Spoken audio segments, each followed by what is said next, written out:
안녕하세요. 닥터너솔입니다. 현재 시간은 오전 5시 27분입니다.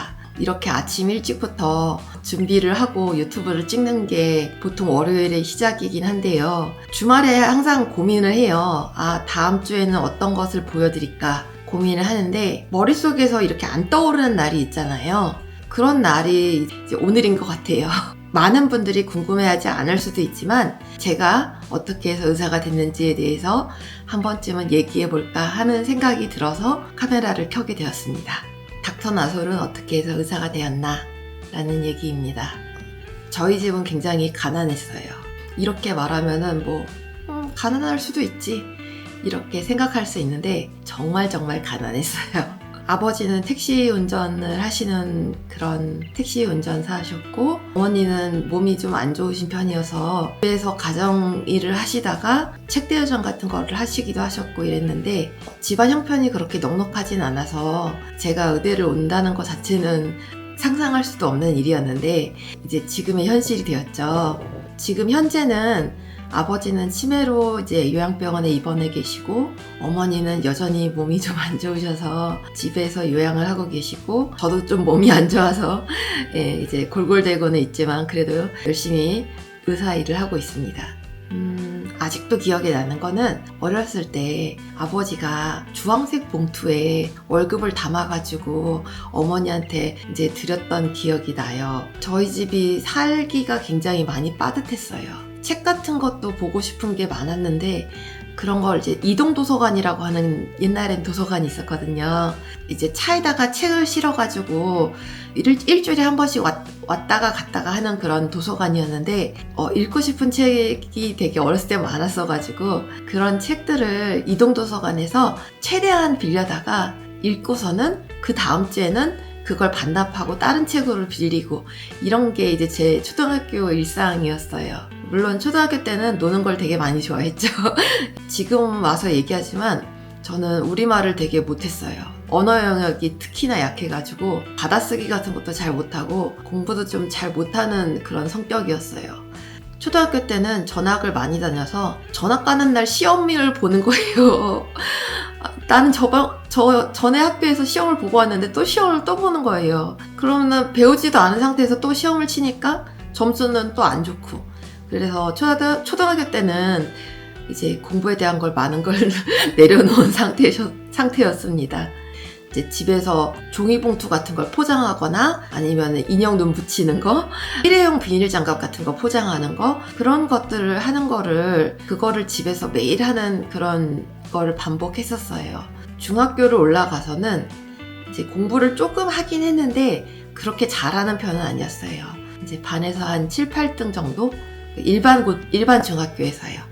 이대로 가다가는 내가 상업고등학교나 공업고등학교를 갈 수도 있겠다라는 생각을 했고 왜냐하면 집안 형편이 그렇게 좋지 않으니까 실제로 부모님이 너는 여상을 가라 이렇게 얘기를 했었고 그거에 대해서 약간은 실망을 하면서도 그래도 인문고등학교를 가고 싶은데 라는 생각을 많이 했었죠. 되게 많이 힘들었었는데 그때 당시에 선생님이 부모님을 설득하셨던 것 같아요. 제 기억엔 이제 아이가 공부를 잘하니까 여상 보내는 것보다는 인문계를 보내는 게 어떻겠느냐라고 설득을 하신 것 같아요. 이제 인문계 고등학교를 가게 되었고 공부를 이제 재미를 붙여서 좀 하게 되었는데 그때 재미를 붙여서 하게 된 계기가 어머니가 허리 디스크 수술을 하셨었어요. 허리 디스크 수술을 하셨는데 이제 병원에 입원을 하셨잖아요. 의사 선생님들이 되게 멋있게 보이는 거예요. 이제 어렸을 땐 다 그럴 수 있지만 그래서 의사가 되겠다는 생각을 처음으로 했었고 그 생각을 하고서 실제로 의사가 될 수는 없잖아요.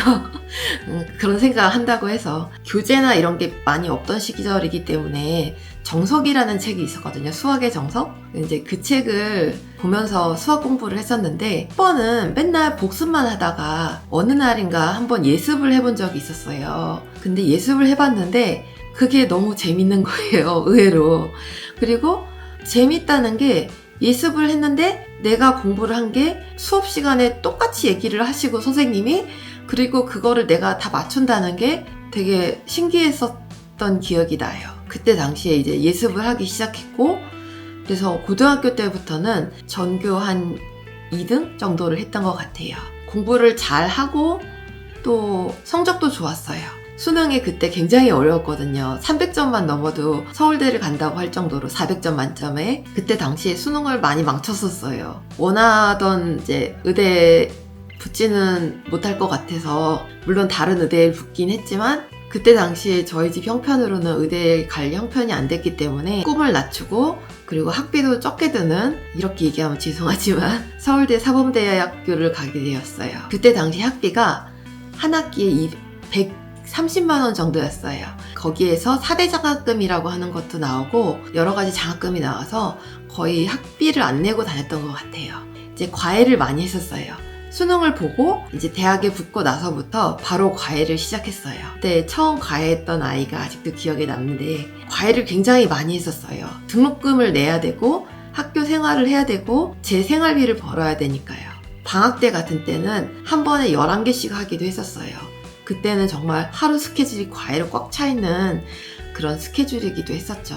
과외를 하면서 집안에 되게 보탬도 되고 그리고 이제 저 생활도 할 수 있고 등록금도 낼 수 있고 이런 상황이 됐었는데요. 그렇게 해서 사범대학교를 다니다가 3학년이 돼서 교생실습을 처음 나가게 됐는데 교생실습을 나가게 되니까 이제 아이들을 실제로 마주쳐야 되잖아요. 근데 마주치는데 못하겠는 거예요. 너무 어려워요. 지금도 아이들은 너무 좀 무서워요. 그래서 그때 당시에 내가 이 길은 정말 안 되겠다 생각이 들어서 대학교를 자퇴를 했어요. 그때 당시에는 의대에 편입제도가 없었거든요. 나중에 생기긴 했지만 그래서 의대를 가고 싶은 마음이 너무 커서 다니던 대학을 이제 자퇴를 하고 반수라는 걸 하기 시작했죠. 그동안 과외를 하면서 고등학교 과정을 계속 익혀왔던 것도 있었고 그때 당시에는 나름 절박했기 때문에 이제 유명한 이제 재수학원에 가서 공부를 다시 하기 시작했는데 당시에 재수학원 비용이 한 번 등록할 때 100만 원? 막 이랬던 것 같아요. 한 번 등록하는 게 한 달인가 두 달인가 등록금이 그 정도였으니까 그때 당시로서는 굉장히 비쌌죠. 그때도 이제 과외를 놓지 않으면서 재수학원을 다녔었어요. 네, 재수학원을 다녔었고 재수학원을 다니는 동안에 이제 성적이 계속 올라서 기분도 좋았는데 그때는 국진이 빵이라고 하는 빵이 유행이었는데 그 빵을 먹으면서 굉장히 노력을 많이 했었던 것 같아요. 책상에 보면은 국진이 빵 스티커가 빼곡이 붙어 있을 정도로 그렇게 빵 하나를 먹으면서 하루에 열심히 했었고 그 결과로 이제 서울대 의대에 갈 수 있었는데 이제 그때 당시에는 이제 편입이라는 제도가 없었기 때문에 의예과 1학년으로 들어가게 되었고 본과 1학년으로 들어가는데 본과 1학년이 딱 되는 순간 편입 제도가 생기더라고요. 그래 얼마나 아쉽던지 그런 생각이 나네요. 네. 처음에 서울대 의대를 붙었을 때는 부모님이 굉장히 반대를 많이 하셨었어요. 우리 집 형편에 어떻게 의대를 가냐. 지금이라도 그만둬라. 다른 과들도 많이 붙었으니까 이제 다른 과를 가는 게 어떻겠냐 이렇게 생각을 많이 얘기해 주셨는데 그동안 과외를 해왔던 전력도 있었으니까 어떻게든 내 등록금이랑 이런 거는 제가 마련해 볼 테니까 제가 가고 싶은 데를 가게 해주세요 라고 얘기를 하고 서울대 의대를 갔던 기억이 나요. 그래서 서울대 의대를 다니면서도 과외는 계속 했어요. 서울대 의대를 가서 예과 때는 펑펑 놀았죠. 국룰이라고 해야 되나? 그런 예과 때는 펑펑 놀아야 된다라는 게 어떻게 보면 본과 때 너무 힘들기 때문에 그랬던 걸 수도 있고 그래서 예과 때는 되게 많이 놀았어요. 그때 당시만 해도 굉장히 무서운 선배님들이 많았죠. 의대라고 하면은 좀 모르실 수도 있지만 군기가 굉장히 셌거든요. 그래서 공부하는 거에 대한 그런 열의도 다 엄청난 사람들만 모여 있으니까 되게 그때 당시에 주눅이 많이 들기도 했었고 의대를 다니면서 과외로 인해 버는 돈만으로는 등록금을 내는데 한계가 있었기 때문에 그 학생들의 사정을 봐주던 그런 교수님이 계셨었는데 그 교수님께 이제 상황을 얘기를 했어요. 이제 병원에서 이제 지원을 받아서 이제 등록금으로 마련을 같이 했었던 것 같고 그래서 언제나 모교에는 감사하는 마음으로 다니고 있고 현재도 그래서 병원에 적은 금액이지만 항상 기부를 하면서 지내고 있습니다. 의대 생활을 하면서 여러 가지 일들이 많고 우울증도 걸리고 뭐 그 이후에도 이제 여러 가지 일이 있었지만은 닥터나솔이 의대에 가게 된 과정이 대략 이래요. 재미없을 수도 있을 것 같긴 한데 하고 싶었던 얘기는 뭐냐면요.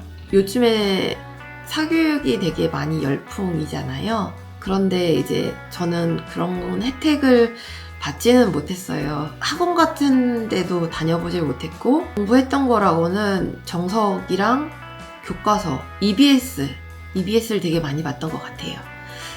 그랬던 것 같은데 어떻게 하다 보니까 지금 이런 상황이 되었고 순간이 되었고 그래도 늘 부모님께는 감사하고 있습니다. 이런 얘기를 하고 싶은 이유가 뭐였는지 지금 생각을 곰곰이 해봤는데요. 의사가 되고 싶은 사람들이 되게 많을 거 아니에요. 경제적인 이유든 아니든 이제 신념에 의해서든 아니든 그런 의사가 되고 싶은 이유가 굉장히 많을 텐데 물론 제가 머리가 좋을 수도 있어요. 좋을 수도 있는데 옛날에 어떤 사람이 그런 얘기를 했죠. 노력하는 사람을 이기는 건 어렵고 노력하는 사람보다 즐기는 자를 이기는 거는 어렵다. 이런 얘기를 옛날에 누가 했었던 것 같아요. 물론 노력도 많이 했어요. 노력도 많이 했지만 공부를 하는 거에 있어서 즐거움을 깨달은 다음에는 그거를 즐기면서 하게 되었고 물론 힘든 과정도 있었지만은 그런 과정 속에서 의대에 가게 되었던 것 같아요.